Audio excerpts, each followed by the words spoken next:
Awesome. Hi, everyone, and welcome to the Faith for Harris press conference. Today, we are celebrating that thousands of religious leaders around this country have chosen to openly endorse Kamala Harris for president. So let's hear it, crowd. Faith for Harris.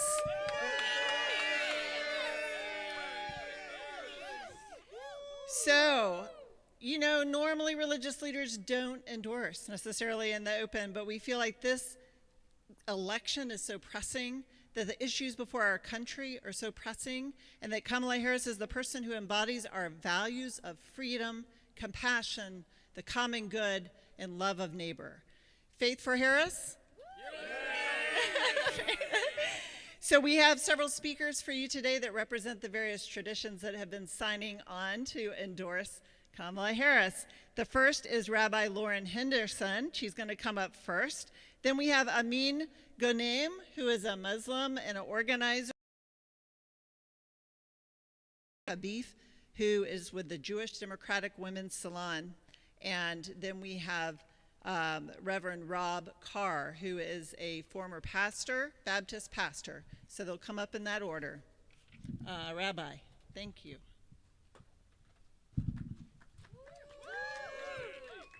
Good afternoon. So I'm a rabbi in Sandy Springs, but most importantly, I'm a mom of 2 Jewish boys, and I brought my 2-month-old son, Amit, with me today. And I want to tell you a little bit about his name, how he chose his name, and how his name is very deeply connected to why I'll be voting for Kamala Harris and Tim Walz. Amit, in the book of Leviticus, is a word for friend, companion, kinsperson. And it's the word that's used most commonly to talk about how we relate to each other in a shared society, how we build bonds of love and companionship, and how we support one another, even despite our differences. And I said at his bris, at his baby naming 7 weeks ago, that the values that we wanted to instill in him and his brother were about concentric circles of love and community. That to be an Amit, to be a kinsperson, to be a neighbor, a friend, a companion, is to know that you are a part of concentric circles of community. That love starts at home, that God willing, we learn how to love from our parents, our grandparents, and that love radiates outward to our neighbors, our communities of faith, our peoples, knowing that we are part of networks of people all around this globe. I am a part of the Jewish faith and the Jewish people, and that love is proud and deep, and I want my sons, I want my family to know that faith means protecting one another and standing by each other. But it doesn't mean just caring about the communities that we're a part of or the people that we know or the people that we have the most in common with. It means loving one another in the largest of ways, feeling a connection with all humanity, with all life. And I know that is what Kamala Harris and Tim Walz stand for as well. We decided to have another child after the tragic events last year of October 7th, when so much of the Jewish community throughout the world was in deep pain after so many were murdered by Hamas in Israel. And we wanted to teach this kind of love that was a deep love for our fellow Jews and a deep love for Israelis and Palestinians, and that love radiates beyond. We learn it here and we teach it outward. I know that is the vision that our vice president has for this country. And I know that this vision is shared by all of us here today. So I want to end with a prayer. We're in the midst of the Jewish holiday of Sukkot right now. Sukkot, which is a celebration of joy, Zman Simchatenu. We're feeling the joy here today. And it's also a celebration and an acknowledgement of our deep vulnerability as human beings and the fact that we need each other. So we say in Hebrew, Ufros Aleinu Sukkot Shlomecha.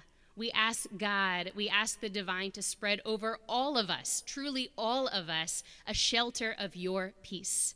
God, please spread all over us, all of us, the shelter of your peace. Help us build a world of love and compassion, of joy, of peace and safety for all. And let us say, Amen.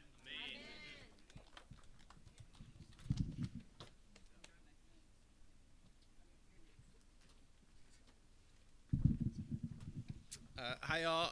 My name is Amin Ghonaim. Don't necessarily consider myself a faith leader such as these distinguished folks up here, but I am a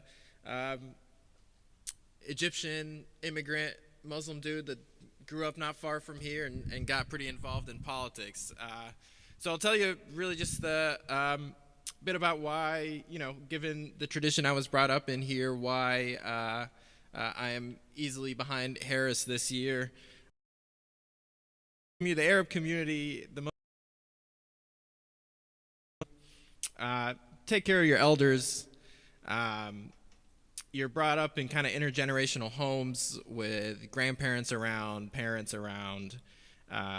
You're brought up, especially as an immigrant, to kind of like respect the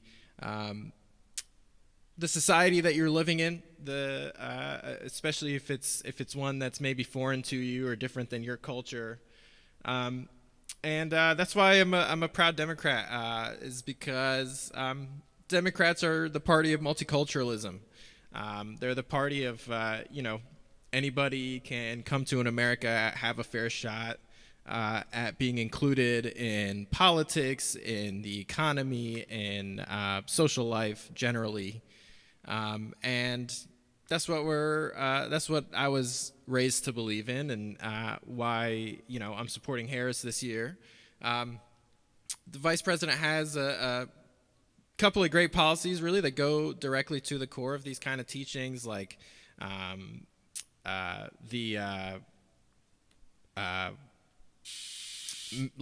Medicare, being able to take care of folks later in their lives. Like, that's a big thing that helps with immigrant families that tend to very much try to be close-knit with their elders and take care of our older folks.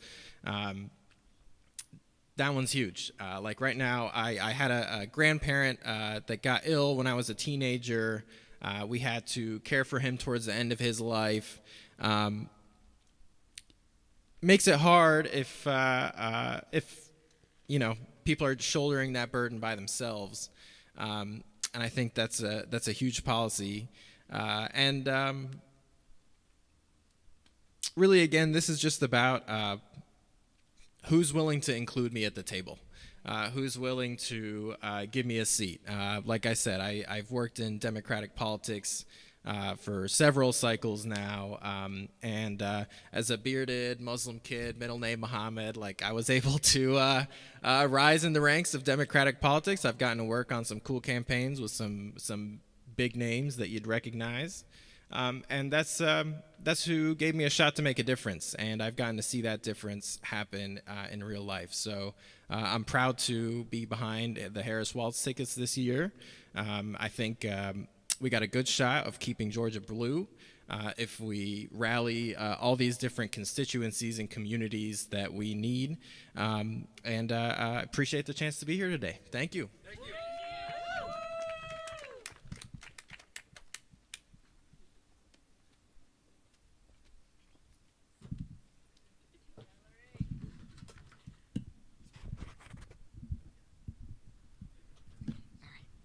My name is Valerie Habeth, and I'm honored to be part of the 1,000 faith leaders endorsing Vice President Kamala Harris. In 2012, we founded Jewish Democratic Women's Salon here in Atlanta because we felt compelled to give voice to the basic values Jewish women hold most dear, including our desire to advance health care for all Americans and to protect and advocate for reproductive rights, to protect our children and families from gun violence, to advance public education, to protect immigration and voting rights, and so much more. We never dreamed that the work we were doing here in Georgia would have a national impact, but 2020 happened. Now it's 2024, and Jewish women in Georgia are being called upon once more to play a pivotal role in the outcome of our national election. Vice President Harris is the only candidate who upholds our Jewish values, and we are proud to do the work to assure that she is the next president of our United States. Don't you just love the sound of Madam President? As Jewish women, we have watched with horror at the escalation of hate and anti-Semitism within the borders of our country. We know that hate spreads with the contagion of a virulent virus.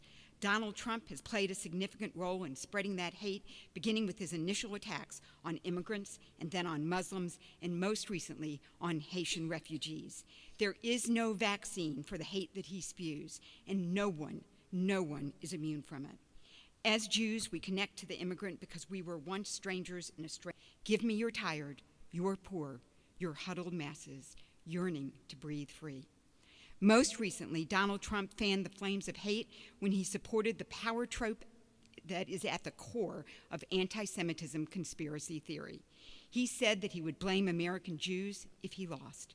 Vice President Harris and Second Gentleman Douglas Emhoff have led the first ever national strategy to counter anti-Semitism. This strategy mobilizes over 24 federal agencies and contains over 100 specific actionable steps to end this oldest hate and prevent future anti-Semitic attacks. As Jewish women, we believe that access to health care is a basic human right and that access to abortion care is an essential component of women's health care. Donald Trump has promised to reverse the Affordable Health Care Act, which seeks to assure that every American has access to preventive health care. Donald Trump has taken responsibility for the overturning of Roe, the constitutional decision that gave women the right to make their own reproductive choices. Donald Trump has taken that personal right from women and handed it over to our state legislators, and we have all seen the consequences. Vice President Harris is committed to restoring reproductive rights nationwide because state borders shouldn't be the difference in whether women live or die simply because of a lack of access to standard reproductive care. As Jewish women, we believe our daughters and granddaughters should have the same rights that we grew up with, not fewer.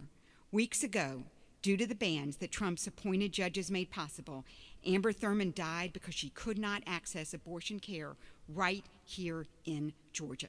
She waited 20 hours for doctors to finally operate on her, and when they did, it was too late. She leaves behind a 6-year-old son. As Jewish women, our children's health is among our highest priorities. Firearm-related injury is the #1 cause of death among children and teens in the United States and in Georgia. We want to see sensible gun legislation that prioritizes the care of our children. She wants to see legislation that prioritizes the care of our children as much as we do. Vice President Harris supports a ban on assault weapons, a ban that has been shown by history to reduce mass shootings. After a school shooting in Iowa, Trump horrifyingly told his supporters, "We have to get over it." On September 4th, 2024, 2 Georgia students and 2 teachers were murdered in their classrooms. We will never get over it. Our Jewish values emphasize that education will always be the great equalizer. Donald Trump and his friends at the Heritage Foundation want to destroy the Department of Education, ban books, and censor what our children learn. Vice President Harris and her running mate, Governor Tim Walz, want to strengthen our schools and pay teachers a living wage. As Jewish women, we see voting as an investment in our democracy. Trump has baselessly cast doubt on election integrity in Georgia, threatened Georgia Republicans to find him votes, and cheered on members of Georgia's unelected state election board who are making it harder to vote. Vice President Harris will protect our democracy by passing a new Voting Rights Act named after our beloved John Lewis. These laws are designed to enshrine voting rights protections, to expand vote by mail, early voting, and more. Our vote is our voice, and we have something to say. We believe that across all faiths, we are united by more than divides us, and we are committed to the idea that our faith-based values must rise above our partisan loyalty. We are lending our support to Vice President Harris because we can count on her to uphold those values by putting human compassion and concern for the other above the ego and personal ambition that is and always has been the hallmark of Donald Trump's campaign. To put it simply, we are joyful warriors for the Harris-Wallace campaign because Kamala cares. And nobody, absolutely nobody, would ever say that about the other guy. Thank you.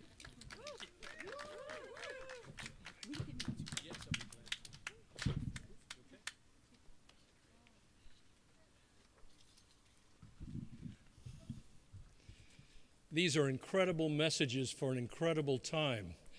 Those of you who are with us in the streaming, you're probably making a decision within the few minutes after you come on as to whether or not you're going to continue to watch or listen, to pay attention, but I hope you are, because these things are truths that need to be said, heard, and understood and followed. This past Friday, my wife and I went where we live in Forsyth County, and we placed our vote.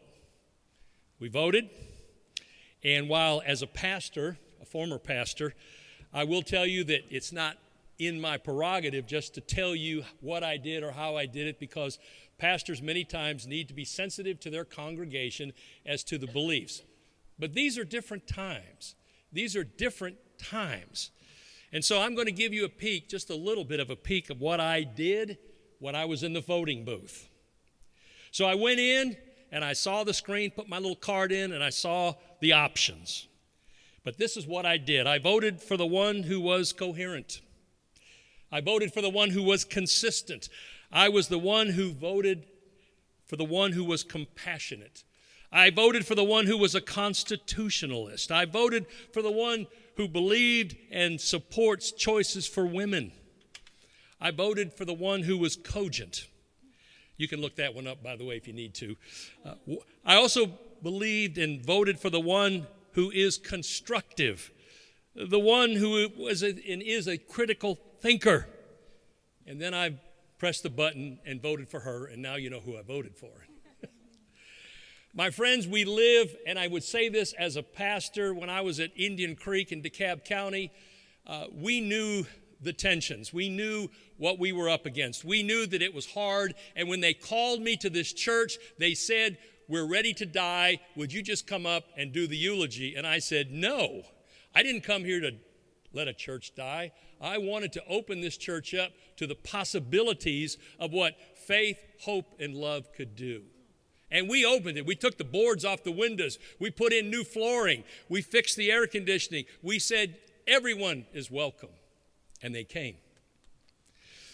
But we are living in times just as I experienced at Indian Creek, where there's a lot of tension, anxiety, and the feeling of just don't know what to do. I'm so tired. I'm so tired of the statistics or what I'm hearing. I know what I believe in, but people are very anxious to change my mind. And so I refer back to a time when I spoke on this very briefly, and now I'm at Johns Creek Baptist Church in Forsyth County. I spoke about the 23rd Psalm, where the Good Shepherd takes his sheep, who loves his sheep, defends his sheep, cares for his sheep, and he brings his sheep to the green grass and the still waters where the soul can literally be renewed. And yet we can't stay there. And I told my congregation this, we can't stay there because we must learn to walk through the valley of the shadow of death. Now, I did remind them we don't camp there, we don't stay there, we don't park there, we move through it. And as we move it and move through it, we are reminded that you are with me. The ultimate you, meaning God.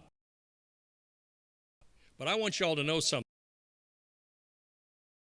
Alone, when I feel disheartened, I feel like it's time to give up, I don't know what else I can do, I need you and you and you to be with me too. That's what's important.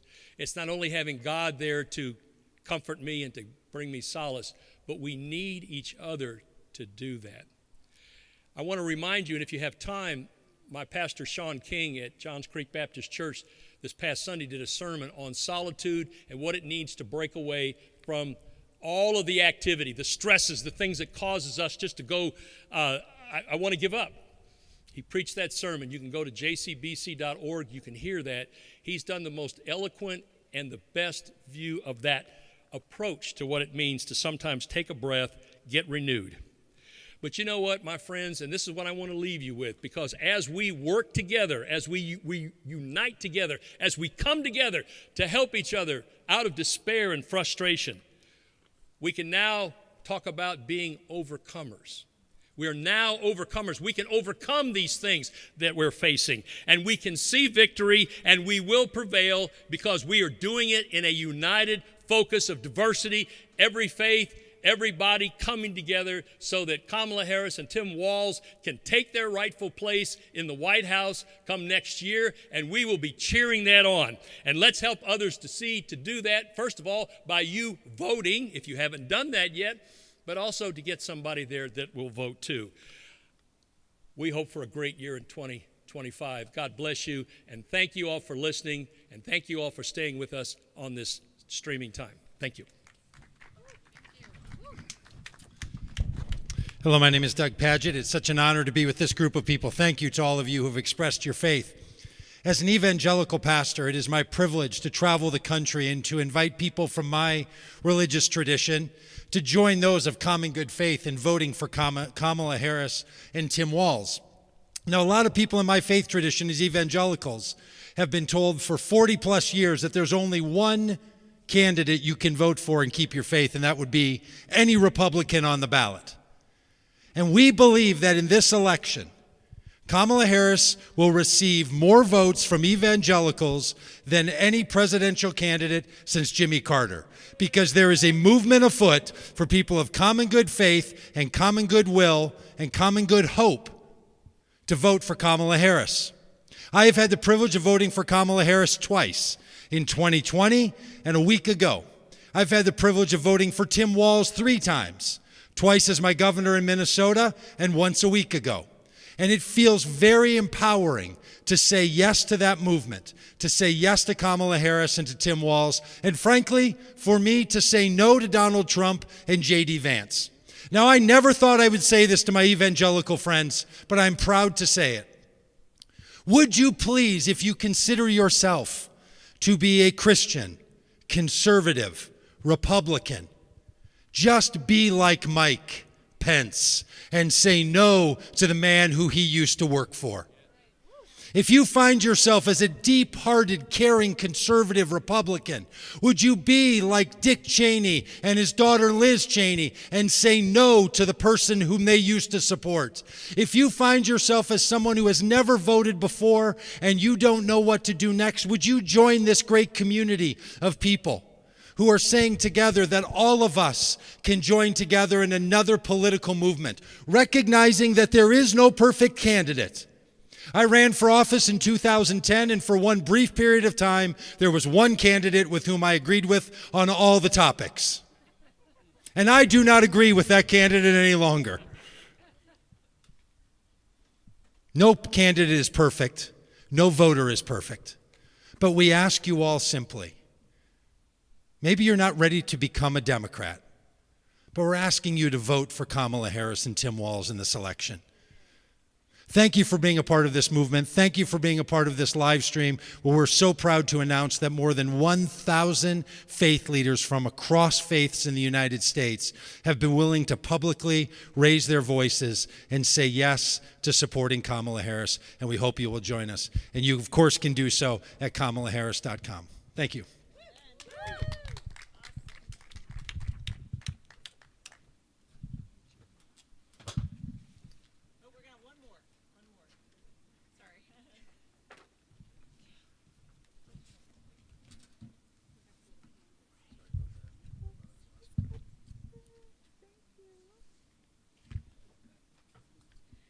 All right.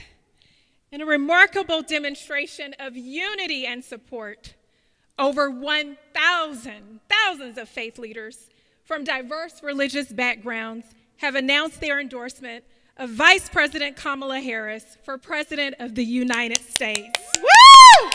Yes!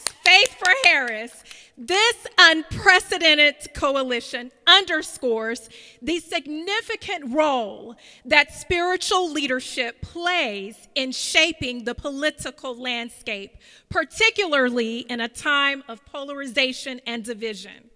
The endorsement reflects not only the faith leaders' commitment to social justice, equality, and community empowerment, but also our belief that Harris embodies the moral and ethical values essential for effective leadership.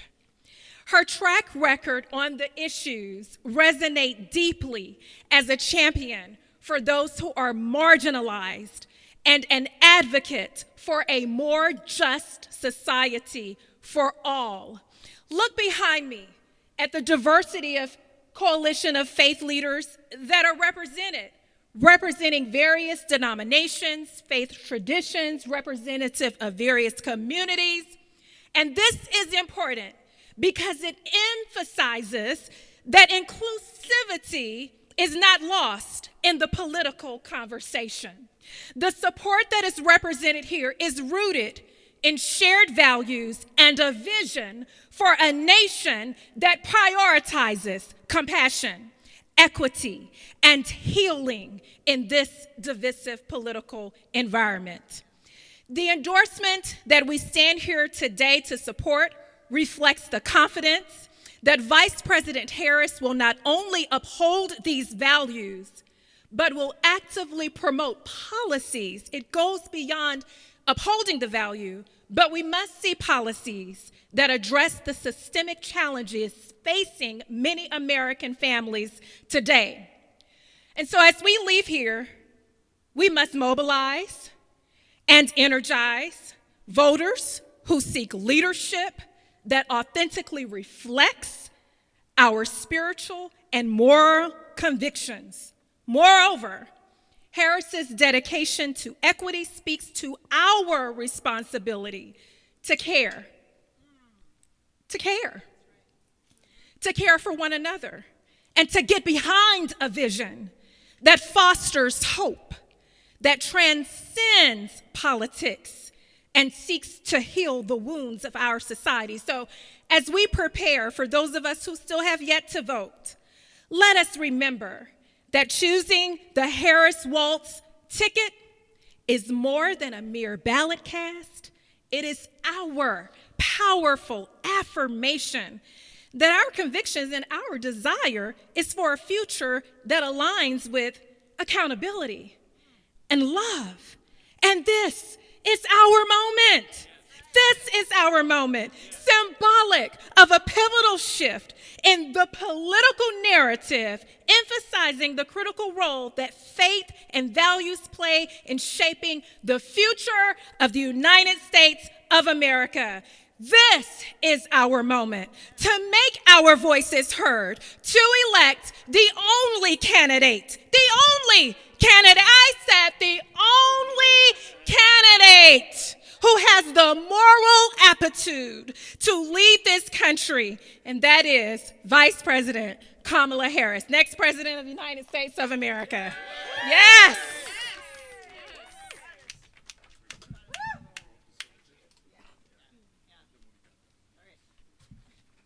Thank you, everyone. You know what time it is. It's time to vote early and get people to the polls, right? And you know who to vote for now, and we made the moral case.